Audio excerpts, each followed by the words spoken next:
आणि त्यांच्याबरोबर चालत असताना आपणही या पुण्यभूमीमध्ये प्रवचनाची सेवा या ठिकाणी आपण ठेवलेली आहे.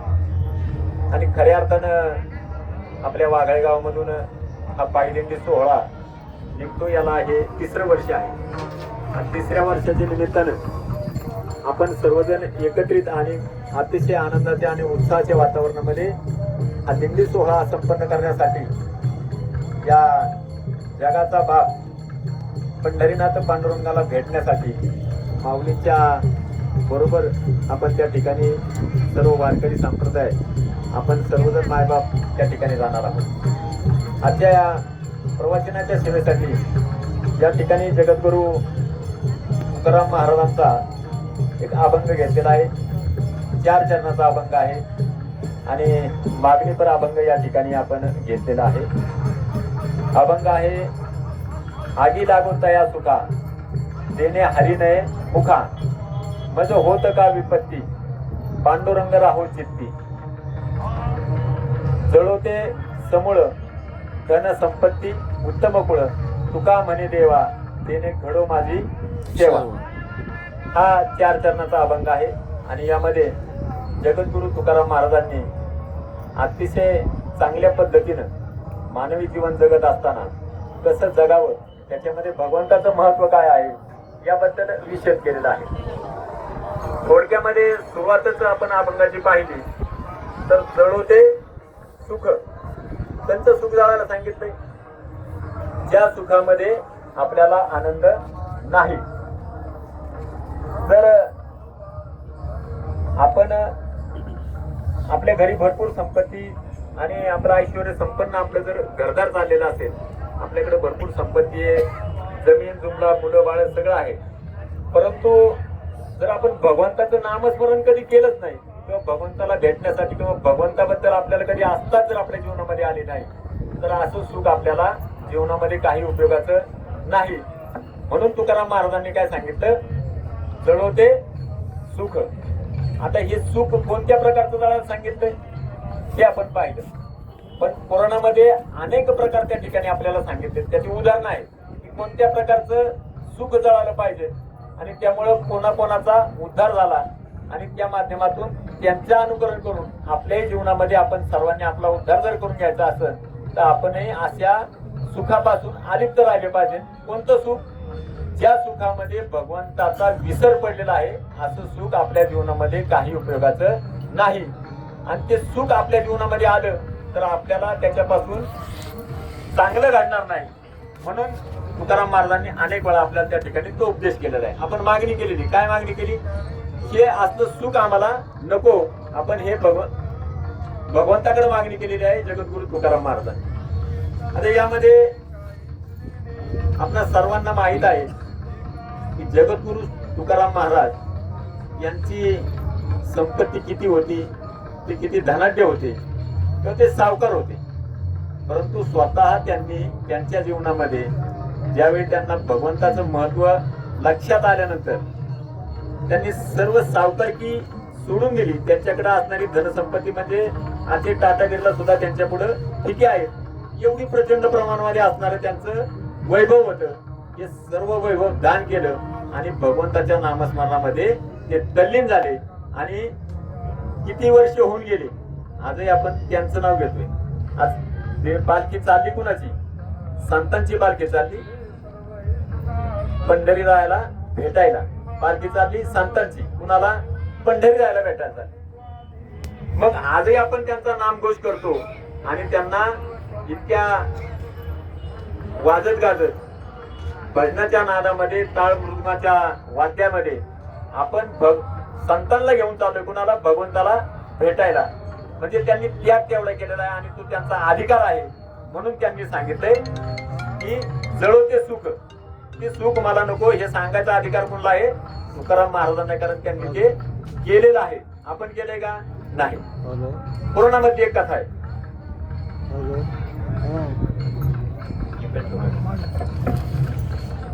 पुराणामधली एक अतिशय सुंदर कथा आहे. प्रवचन करायचं म्हणून मी अगोदर ह्या ओळीचा थोडासा अभ्यास केला होता आणि त्याच्या माध्यमातून मी काही दाखले याच्यामध्ये ऐकले होते. तर त्याच्यामध्ये वारकरी संप्रदायाचं एक महत्वाचे कीर्तनकार, जे पहिले महाराष्ट्रातले 5-10 कीर्तनकार असतात, त्या 10 मध्ये पहिले म्हटलं तरी वावगं ठरणार नाही, बाळू बिरवा पूर्ण हरिभक्त पराय त्यांनी सांगितलेलं उदाहरण आहे. ते उदाहरण मी तुमच्या पुढे या ठिकाणी सांगणार आहे. पूर्वीच्या काळी एक राजा होता आणि तो राजा स्नानाला बसला होता. तो स्नानाला बसल्यानंतर त्याला आंघोळ घालण्याकरता 300 बायका होत्या. किती? 300 बायका. 300 बायका आंघोळ घालायला आणि बसायला त्याला 52 चंदनाचा पाठ होता. 52 चंदन कसलं आहे माहिती का आपल्याला 2-3 प्रकारचे चंदन माहिती आहेत. 52 चंदन आपल्याला अजून एक सर्वांना माहिती आहे, ज्याचे खूप पैसे होतात, ते लाल चंदन. आणि आपल्या रानात गेल्यानंतर आपल्या बांधावर उगवलेलं ते आपलं लोकल चंदन. हे 2-3 चंदन आपल्याला माहिती आहे, पण 52 चंदन आपण ऐकलेलं नाही. त्या चंदनाची ताकद किती आहे माहिती आहे का? या चंदनाची एक चिमूट कढईभर तेल उकळत ठेवलं आणि त्यामध्ये जर एक चिमूट टाकली तर त्याला शीतलता आणण्याचं, थंड करण्याचं ताकद त्या चंदनामध्ये आहे. म्हणजे किती भारी चंदन आहे बघा. तुमच्याकडे जे आपण लाल चंदन पाहतो त्याची पैशाची किंमत मोठी, पण 52 चंदनाची एवढी खासियत आहे. एक चिमूट जर उकळत्या तेलामध्ये टाकली तर त्या संपूर्ण तेलाच्या कढईला शांत नव्हे थंड करण्याची ताकद त्या चंदनामध्ये आहे.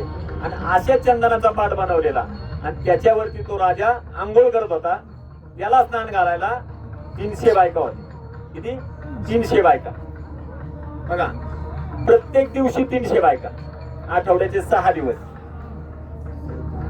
साहित्रिक 1800 बायका होत्या त्या राजा. आंघोळ चालली, कोण उठणं लावतंय, कोण चंदन लावतंय, कोण काय करतंय. अतिशय सुंदर पद्धतीने त्याची आंघोळ चाललेली. आणि आंघोळ चाललेली असताना तो जो महाल होता त्या राजाचा, त्या महालामध्ये 3 मजली इमारत होती आणि 3ऱ्या मजल्यावरती त्या राजाची आई तिथून हे दृश्य पाहत होते. त्या राजाचं नाव होतं गोपीचंद राजा. गोपीचंद राजा. आणि त्याच्या आईचं नाव होतं मैनावती. मैनावती त्याची आई ही 3ऱ्या मजल्यावरून ते दृश्य खालचं पाहत होती की तिचा मुलगा त्या नगरीचा राजा स्नान करतोय. 300 बायका त्याला आंघोळ घालतात. अतिशय पवित्र वातावरणामध्ये खूप छान अशा पद्धतीनं हा सर्व कार्यक्रम चालला होता. आणि हे सर्व आंघोळ चाललेलं असताना राजा स्नानाकरता आपण कपडे काढलेले असतात, पण हे दृश्य पाहून त्या राजाच्या आईला हे दृश्य पाहिल्यानंतर अश्रू आवरले नाहीत आणि टपकन राजाच्या थंड शरीरावरती गरम असा एक थेंब पडला. आणि म्हणून सहज राजाने पाठीमागं पाहिलं की कुणी गरम पाण्याचा थेंब माझ्या याच्यावरती शरीरावरती टाकल्यासारखं त्याला ते जाणवलं. त्यांनी विचारलं बायकांना, तर कुणी त्याला सांगितलं आम्ही काही केलेलं नाही. आणि खालतीवरती पाहिल्यानंतर त्याच्या लक्षात आलं की वरतून आपली आई ही पाहत आहे.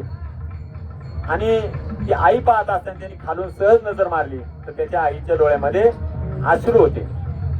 ते अश्रू पाहिल्यानंतर राजा चटकन तिथून उठला आणि धावत त्याच्या आईकडे गेला. त्यावेळी त्याने पाहिलं आईच्या डोळ्यामध्ये अश्रू आहे. त्याने विचारलं आईला, काय झालंय? तुला कोणी काय बोललं का? तुझ्याशी कोण वाईट वागलं का? कोण चुकीचं बोललं असेल तर मला सांग, मी त्याला शिक्षा करतो, त्याची जीभ आसडतो. तू म्हणशील ते करतो, पण तुला का, तुझ्या डोळ्यामध्ये का अश्रू आले याचं उत्तर मला दे. त्यावेळी त्या आईने खूप चांगलं उत्तर दिलं त्या राजाला. कारण मुलगा कितीही मोठा झाला तरी त्याचं भलं, त्याचं आयुष्य चांगलं व्हावं, त्याच्या जीवनामध्ये सतत चांगलं घडावं हे फक्त आपली आईच करू शकते. म्हणून तुकाराम महाराजांनी श्लोक केलेले, लेकराचे हित वाहे माऊलीची चित्त, ऐशी कळवळाची जाती तरी लाभावी न प्रीती. या जगामध्ये कोणत्याही प्रकारचा लाभ न घेता आपल्यावरती निस्सीम प्रेम करणारी फक्त आपली आई असू शकते. याच्या व्यतिरिक्त कोणी कितीही म्हटलं तरी आपल्या आईपेक्षा आपल्यावरती दुसरं कोणीही प्रेम करू शकत नाही. आईची जागा कोणी घेऊ शकत नाही. आपण बोलतो की तुम्ही माझ्या आईसारखे आहात, आई सारख्या असू शकता, पण आईने जे प्रेम केलं ते कुणीही करू शकत नाही.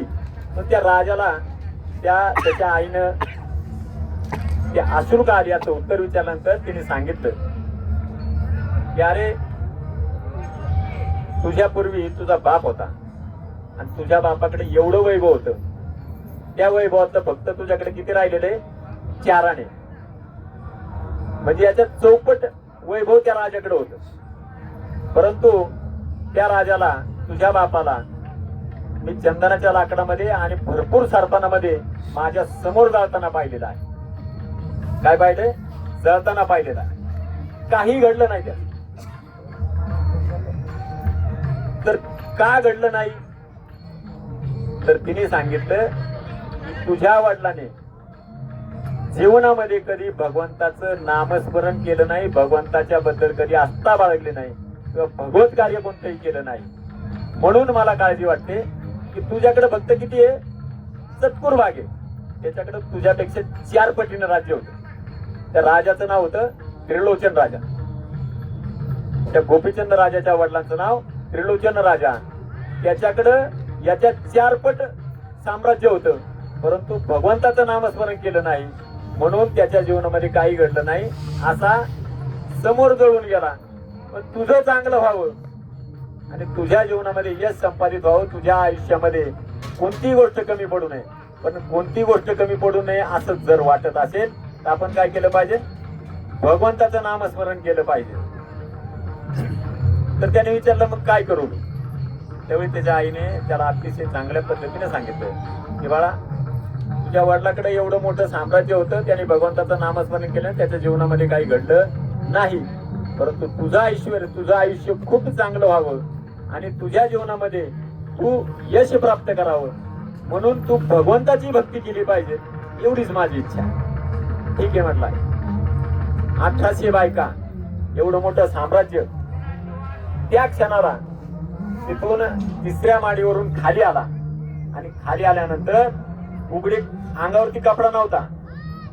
एका खोलीमध्ये गेला आणि पाहिलं त्या ठिकाणी भगवा कपडा अडकवलेला होता. तो कपडा घेतला, अर्धा कपडा फाडला, अर्धा कमरेला गुंडाळला आणि अर्ध्या कपड्याची झोळी केली आणि बगलीमध्ये घातली. पा एवढं सर्व ऐश्वर्य फक्त आईच्या एका शब्दावरती. आई काय म्हणतो ती त्याला की तुझं जीवन चांगलं व्हावं आणि तू भगवंताची भक्ती करावी याकरता आईच्या एका शब्दावरती त्याने तो भगवा कपडा घेतला, अर्धा कमरेला गुंडाळा आणि अर्ध्या कपड्याची झोळी केली. आणि त्या क्षणी त्याची पहिली पत्नी होती तिच्या दारामध्ये गेला आणि त्या ठिकाणी त्यांनी पहिली भिक्षा मागितली. माय भिक्षा दे. 1800 बायकाचा पती राजा त्यांनी त्याच्या पहिल्या बायकोकडं त्या ठिकाणी भिक्षा मागितली आणि त्या ठिकाणी त्याची प्रपंचाचा आणि त्याच्या राज्याचा सर्वांचा त्याग केला आणि तो राजा तिथून निघून गेला. का निघून जायची वेळ आली? आगी लागो तया सुखा देणे हरीने मुखा. कारण जिथं भगवंताचं नाम नाही त्या सर्व संपत्तीला, त्या धनाला, त्या ऐश्वर्याला आग लागो म्हणून त्या राजाने त्या ठिकाणाहून ताबडतोब सगळं सोडून दिलं आणि आपल्या अनेक पिढ्या भगवंताच्या नामस्मरणामुळे पावन आणि पवित्र होणार आहेत, स्वर्गात जाणार आहेत. म्हणून त्या राजाने त्या सर्व गोष्टींचा त्याग केला. आगी लागो तया सुखा देणे हरीने मुखा. मज होत का विपत्ती पांडुरंग राहोची. पहा, भगवंताची भक्ती करत असताना अनेक प्रकारची संकट येऊ शकतात. विपत्ती म्हणजे काय? संकट, अडचणी हे सर्व येणार आहे. परंतु हे सर्व आल्यानंतर सुद्धा आपलं चित्त कुठं असलं पाहिजे? पांडुरंगाच्या चरणी असलं पाहिजे. त्यामुळे आपणही आज पहा, आपण वारीला आलो. आता वारीला आल्यानंतर आपल्याला अडचणी नाहीत का? प्रत्येक माणसाला अडचण. परंतु ती सर्व अडचण दूर करून आपण भगवंताच्या भक्तीमध्ये लीन होण्याकरता, भगवंताला, पांडुरंगाला भेटण्याकरता आपण या सर्व अडचणींच्यावरती मात केली आणि घरापासून निघाल्यापासून तर आपण पंढरपूरला पुढे जाणार आहे. पण आज सगळ्या सुद्धा आपण सतत भगवंत आपल्या हृदयात आहे. आपण सतत भगवंताचं नामस्मरण करतोय. ह्याच पद्धतीने आपलं जीवन चांगलं होणार. तुमच्या घरी किती संपत्ती आहे, तुम्ही काय करता, पहा याच्यातली अनेक मंडळी आहेत. आपल्या घरी झोपण्याकरता मोठा दिवाण आहे, गादी, अतिशय चांगली सोय आहे.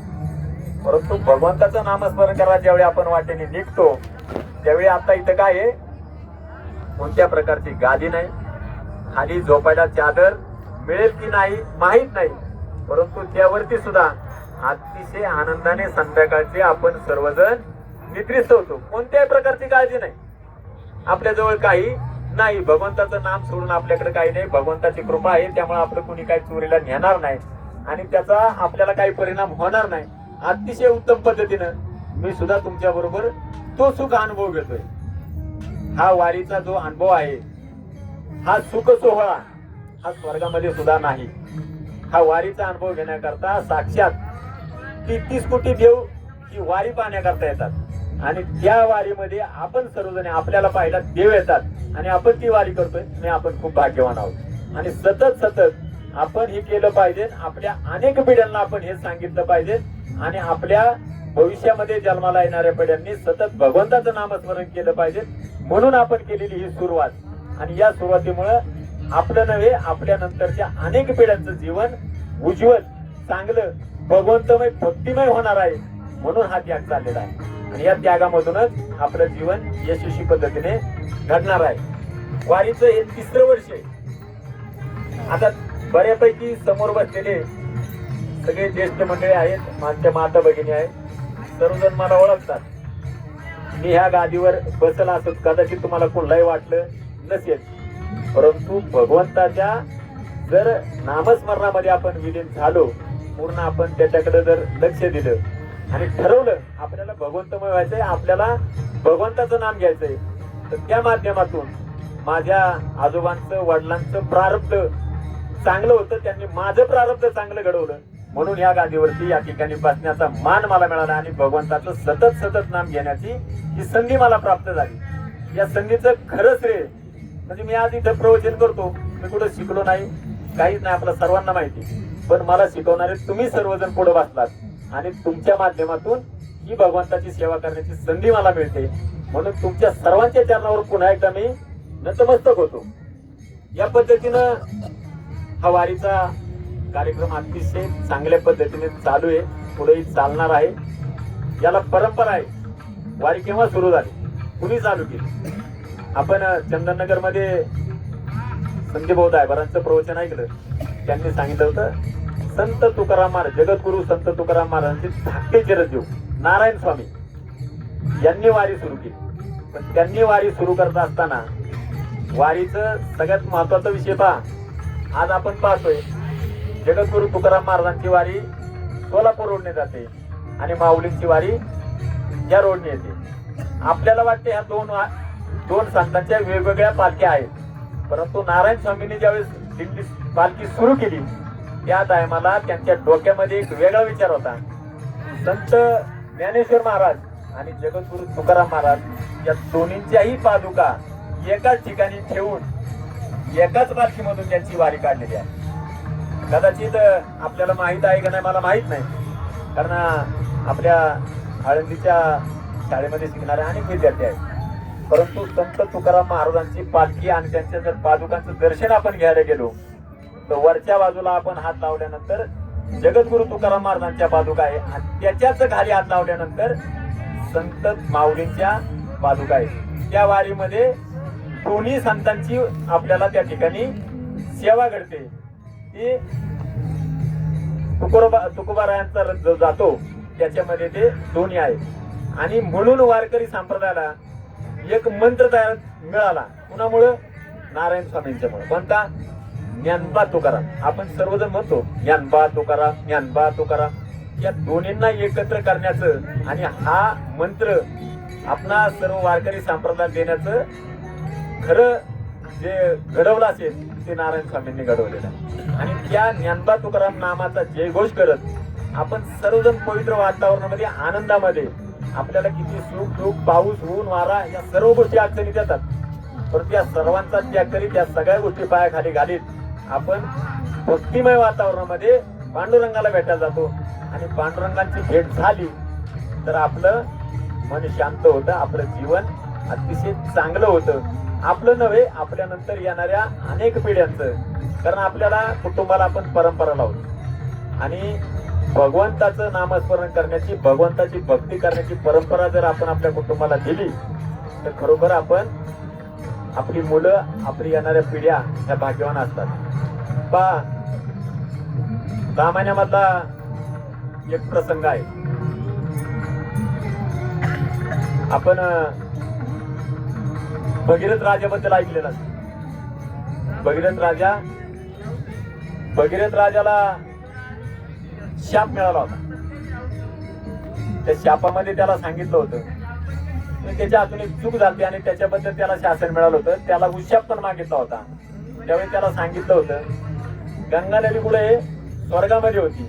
ही गंगा नदी जर तो पृथ्वीवरती आणली तर तुझ्या 5 पिढ्या स्वर्गात जातील आणि जर नाही आणली तर 7 पिढ्या नरकात जातील. पहा, आता पूर्वीचे आपले पूर्वज होते ते झाले, आता आपण आहे. आता त्यांचं काय व्हायचं, स्वर्गात जायचे नरकात जायचे याबद्दल आपण काळजी करू का? नाही. पण भगीरथ राजाने सांगितलं की माझ्या पूर्वीच्या 5 पिढ्या आहेत, त्या सुद्धा स्वर्गात गेल्या पाहिजेत. आणि म्हणून भगीरथ राजाने ती गंगा स्वर्गातून पृथ्वीवर आणली. म्हणून तिथून पुढं एक म्हण तयार झाली, भगीरथ प्रयत्न करणे. भगीरथ राजाचे प्रयत्न कुणीही केलेले नाहीत, म्हणून त्याच्या नावाने ती संज्ञा तयार झाली की आपण भगीरथ प्रयत्न केले. म्हणून त्या पद्धतीनं आपण सुद्धा आपल्या मागच्या आणि पुढच्या या दोन्ही पिढ्यांना आपण स्वर्गामध्ये स्थान मिळावं याकरता आपण प्रयत्न केले पाहिजे. आणि प्रयत्न अतिशय सोपे आहेत. काय सोपे प्रयत्न आहेत? भगवंताचं नामस्मरण. या नामस्मरणामध्ये जर आपण विलीन झालो, तल्लीन झालो आणि भगवंतमय झालो, भगवंताने तुम्हाला लय वेळ मागितलेला नाही. देवाची द्वारी उभा क्षणभरी. आपण तर 21-22 दिवस जाणार आहे, त्याचा एक क्षण महत्वाचा आहे. परंतु तो क्षण कसा असला पाहिजे, तो भगवंताला प्रिय असला पाहिजे. आणि भगवंत त्या क्षणामध्ये आपल्याला भेटला पाहिजे. त्यावेळी तो खरा एक क्षण, आणि एक क्षण येण्याकरता संपूर्ण आयुष्य मनाला लावायची आपण संप्रदायाची तयारी असते. अनेक लोक आपलं संपूर्ण आयुष्य भगवंताच्या भक्तीमध्ये घालवतात.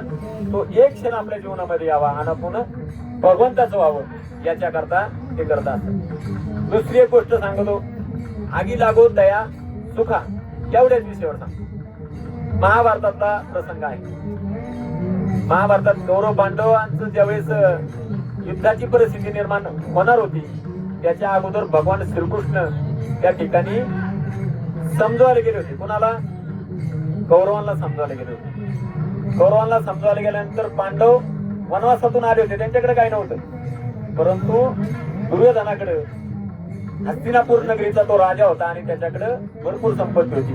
भगवान श्रीकृष्ण आले, त्या ठिकाणी सांगण्याचा प्रयत्न केला, परंतु त्याने ते ऐकलं नाही. कारण त्याला भगवंत कळालेला नव्हता आणि कळणार पण नव्हता. सगळं झाल्यानंतर त्याने सांगितलं, भगवान श्रीकृष्णांना म्हटलं की तुम्ही आमच्या घरी जेवण केलं पाहिजे. राजाच्या घरचं जेवण, 56 भोग लावले ते, श्रीखंड, पुरी, बासुंदी, जे पाहिजे ते सर्व प्रकारचं जेवण त्या ठिकाणी केलेलं होतं. भगवान श्रीकृष्णांनी त्या सर्व जेवणाला टाळलं, नकार दिला आणि त्यांना विचारलं की मग जेवण कुठं करणार तुम्ही? त्यावेळी त्यांनी पुढे जेवण केलं, विदुराच्या घरी जेवण केलं. भगवंत सुद्धा पहा, विदुराच्या कन्या खाल्लेले 56 प्रकारचा भोग सोडून दिला आणि विदुराच्या घरी. परिस्थिती काय? विदुराच्या घरी कन्या करायला सुद्धा परिस्थिती नव्हती, परंतु भगवंताने सांगितलं की मला कन्या खायच्या. भगवंत कुणाच्या घरी येतो? जो मनापासून भगवंताचं नामस्मरण करतो, भगवंताला मानतो, त्याच्या घरी भगवंत येतो आणि त्याचं काम भगवंत करतो. तशा प्रकारे आपण सुद्धा या वारीच्या माध्यमातून सतत भगवंताचं नामस्मरण केलं पाहिजे. सुख आपल्या वाट्यावरती आहे, परंतु भगवंताचं नामस्मरण केलं तर ते टिकाऊ स्वरूपाचं आहे. भगवंताचं नामस्मरण केलं नाही तर हे सुख किती काळ आपल्याला लाभेल याच्याबद्दल खात्री नाही. त्यामुळे सतत आपण भगवंताबद्दल चांगलं चिंतन करणं, भगवंताचं नामस्मरण करणं, वारीला येणं आणि वारीच्या माध्यमातून भगवंताची भक्ती करणं. वारीला येणं गिरगावकरांचं एक वाक्य होतं, वारीला या, भगवंताची भक्ती करा, भगवंताला भेटायला जा, जाऊ नका. परंतु खऱ्या अर्थानं जो मुलगा आपल्या आई वडिलांची मनापासून सेवा करतो त्याला 100 कोटी वाऱ्यांचं अशा ही जी वारी आहे त्याचं पुण्य त्याला प्राप्त होतं. कोणाची? आई वडिलांची सेवा करण्याची. म्हणून पंढरीच्या पांडुरंगाला भेटण्याकरता वारी करता आपण आलंच पाहिजे, परंतु त्याच्याबरोबर खऱ्या अर्थानं आपल्या आई वडिलांना आपण जपलं पाहिजे. खरे भगवान तेच आपले, त्यांच्यामुळं आपण ही दुनिया पाहतोय आणि त्यांना विसरलं तर आपल्या जीवनामध्ये काही प्रकारचा उपयोग नाही.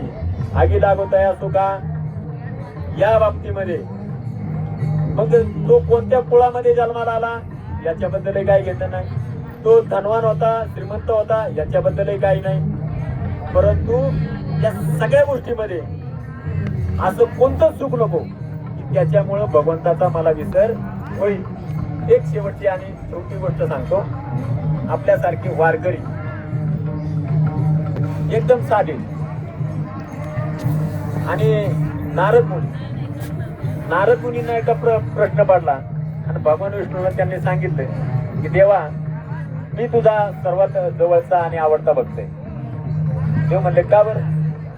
म्हणले मी सतत तुझं नामस्मरण करतो, नारायण नारायण. त्यांचा 24 तास भगवंताचं नामस्मरण त्यांच्या तोंडून चालू असायचं. त्यामुळे त्यांना एकदा अहंकार झाला की भगवंताचं नामस्मरण करणारा मीच एक आहे, माझ्यापेक्षा एवढं नामस्मरण करणारा कोणी नाही. मग ते म्हणजे ठीक आहे, तुला तसं वाटतंय तर आपण परीक्षा पाहू, ठरवू त्याच्यावरती मग कोण भगवंताचं सतत नामस्मरण करते. आणि भगवंताने त्यांची परीक्षा घ्यायची ठरवली. ठरवल्यानंतर एक वाटी घेतली आणि ती वाटी तेलाने भरली, संपूर्ण वाटी तेलाने भरली आणि ती वाटी नारदाच्या हातामध्ये दिली. आणि नारदाला सांगितलं, बघ, तू जर खरोखर माझा भक्त असशील तर ही वाटी घ्यायची आणि एक पृथ्वी प्रदक्षिणा करायची. पण त्याला एक आठ होती, काय? याच्या मधला एक थेंबही तेलाचा सांडला नाही पाहिजे. ठीक आहे, त्याला वाटलं माझ इतका भगवंताचं नामस्मरण करणारा मीच आहे, म्हणून त्याने ती वाटी घेतली आणि पृथ्वी प्रदक्षिणेला सुरुवात केली. परंतु सतत काळजी कशाची लागली, त्याला तेल नाही सांडलं पाहिजे. मग तो सतत त्या वाटीकडे पाहत होता आणि ते न सांगता त्याने प्रदक्षिणा पूर्ण केली आणि भगवंताजवळ आला आणि भगवंताला सांगितलं, भगवंता बघ, त्या वाटीचा एकही थेंब मी सांडून दिलेला नाही. त्यावेळी भगवंताने त्याला सांगितलं, अरे बरोबर आहे, तू एकही तेलाचा एकही थेंब सांडून दिला नाही, परंतु जो माझा वारकरी आहे, हा वारकरी बघ, सतत शेतात रानात कुठेही काम करत असताना ज्यावेळी काम करतो त्यावेळी सतत तो भगवंताचं माझं नामस्मरण करत असतो. आणि तुला एक वाटी दिली, तुझा नंबर यावा पाहिला म्हणून तू त्या वाटीकडे ज्यावेळी लक्ष दिलं त्यावेळी नारायण म्हणायचा विसरला. बघा, म्हणजे कामामध्ये राम, काम करत असताना सुद्धा आपण सतत त्या भगवंताचं नामस्मरण करत असतो. आपण अनेक वेळा नारद मुनींचं पाहिलेलं आहे की नारायण नारायण 24 तास नामस्मरण करणारा नारद मुनी यांना सुद्धा त्या ठिकाणी भगवंताच्या समोर हार स्वीकार करावी लागली आणि आपल्यासारख्या सामान्य वारकऱ्यांना त्या ठिकाणी ते भगवंताच्या जवळचं 1 नंबरचं स्थान मिळालं. म्हणून कोणतंही काम करत असताना सतत जीवनामध्ये आपल्या काम चालूच असतं, परंतु प्रत्येक काम करत असताना त्याच्यामध्ये राम पाहावा आणि भगवंताचं नामस्मरण करीत आपण आपलं जीवन चांगलं चालावं. आता वारीच्या बाबतीमध्ये आपले सगळी मंडळी आहेत, आपण सर्वांनी वारी सुरू केलेली आहे. पहा, भविष्यामध्ये ही दिंडी खूप मोठी होणारी आहे, तिचं भविष्य खूप उज्ज्वल आहे. परंतु ज्यावेळी ही दिंडी मोठी होईल त्या टायमाला अनेक जण पाहणार आहेत, काय दिंडी आहे, काय आमचं त्याचा रथ असेल, त्याच्यात काम करणारे लोक असतील, हे सर्व पाहणार आहेत. परंतु त्यावेळी खऱ्या अर्थानं जे उभं राहिलेलं आहे ते चांगले ते सर्वांना दिसतं, पण त्याच्या पाठीमागचा त्याग कोणाला दिसत नाही. वारी सुरू करताना किती अडचणी आल्या, किती लोक एकत्र आले, त्यांनी काय काय केलं आणि त्याच्यानंतर त्यांच्या त्यागाच्या जीवावरती ही वारी उभी राहिलेली असणार आहे. त्यामुळे ज्यांनी त्याग दिलेला आहे, त्यांनी आपल्या प्रपंचामधून वेळ काढला या वारीला जोडण्याकरता, या वारीतील सर्व माणसं उभी करण्याकरता. तुम्ही सर्व मंडळी कधी भविष्यामध्ये ज्यावेळी याचा उल्लेख होईल, तुम्ही असाल नसाल, तुमचे नातू पंतू ज्यावेळी वेळ त्यांना हे लक्षात येईल, जर ह्या वागेश्वर दिंडीचा त्या ठिकाणी उल्लेख झाला तर तुमचे नातू पंतू छातीला हात लावून सांगतील, अरे माझे आजोबा होते, माझे वडील होते, माझी आई होती. तो स्वाभिमान कायम त्यांच्या स्मरणात राहणार आहे. त्यामुळं ज्या ज्या मंडळींनी आपल्या वाघाळ गावातले खरोखर हे कल्पना सुचणं सुद्धा ही भगवंताची कला आहे, ही कोणालाही सुचत नाही. भगवंताचं भक्ती करणं आणि ती आठवण आपल्याला यावं आणि आपण ते काम करावं आणि ते तुमच्या सारख्याच्या हातून काढावं, ही खरोखर भाग्याची गोष्ट आहे. आणि हे दिंडीची वारीची सुरुवात करणारी माणसं तुम्ही, तुमच्या संपर्कात आम्ही, आणि त्या गावामध्ये एवढा त्याग करून ही वारी उभी केली. आपण अनेक अडचणी मी पाहिले, मी जरी तुमच्या बरोबर नव्हतो परंतु तुम्ही लोकांनी किती त्याच्याकरता कष्ट घेतलेले आहेत हे आम्ही ऐकले, पाहिले, आणि त्याच्या जीवावरती आज आपलं 3रं वर्ष सुरू आहे. येणाऱ्या काळामध्ये त्या वारीचं भविष्य उज्ज्वल आहे. आजची लोक आज पहा, आपण 70-80 लोक आपल्या बरोबर आहेत, पण भविष्यामध्ये 800, 1000, 1500 लोक या दिंडीमध्ये येतील. या दिंडीचं वैभव खूप वेगळं झालेलं असेल, परंतु सतत ज्यांनी हे उभं केलं त्याचं नाव त्या ठिकाणी सतत निघत राहील. भगवंताच्या बरोबर जसं संतांचं नाव निघतं तसं ह्या दिंडीचं सतत ज्यावेळी कधी याची सुरुवात होईल त्यावेळी खऱ्या अर्थानं ज्यांच्या जीवावरती ज्यांनी त्याग देऊन ज्यांनी आपला प्रपंचातला वेळ पैसा खर्च केला त्या सर्व मंडळींचं त्या ठिकाणी भगवंत दखल घेईल. आणि खरोखर तुमच्या अनेक पिढ्या, तुमची तर जाईलच याच्यात काहीच शंका नाही, पण तुमच्या भविष्यातल्या अनेक पिढ्या त्या ठिकाणी भगवंताच्या नामस्मरणामध्ये विलीन होतील आणि भगवंतमय होतील आणि त्यांचं जीवन सुखकर आणि यशस्वी होईल. त्यामुळं आपण जे करताय ते अतिशय चांगले, आणि त्याच्यात एक छोटासा भाग आमच्यासारख्याच्या वाट्याला आला, आमच्या लक्षात आलं. एवढा मोठा त्याग जर तुम्ही दिला असेल तरी तुमच्या बरोबर येऊन भगवंताचं नामस्मरण करण्याची संधी तरी आपण का सोडावी.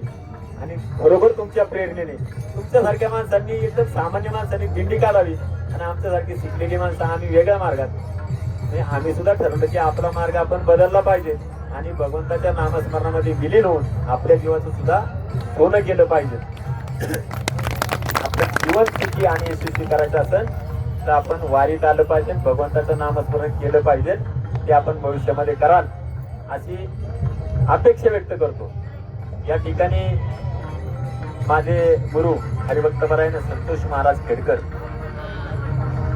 यांनी जे मला शिकवलं त्यांच्या माध्यमातून मी खऱ्या अर्थानं या प्रवचनाच्या याच्यामध्ये आलो.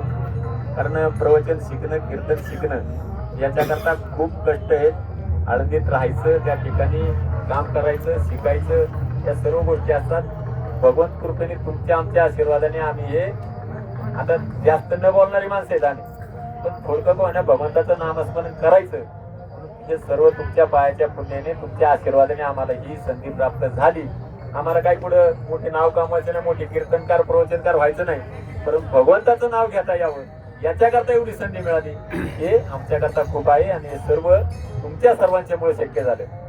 या प्रवचनाच्या माध्यमातून जे मी आपल्या समोर जे विषद केलं त्यातील त्या चांगल्या गोष्टी असतील ज्या आपल्या जीवनामध्ये आपल्याला उपयोगाच्या असतील, त्या भगवंताच्या असतील, त्या सर्व आपण घ्याव्यात.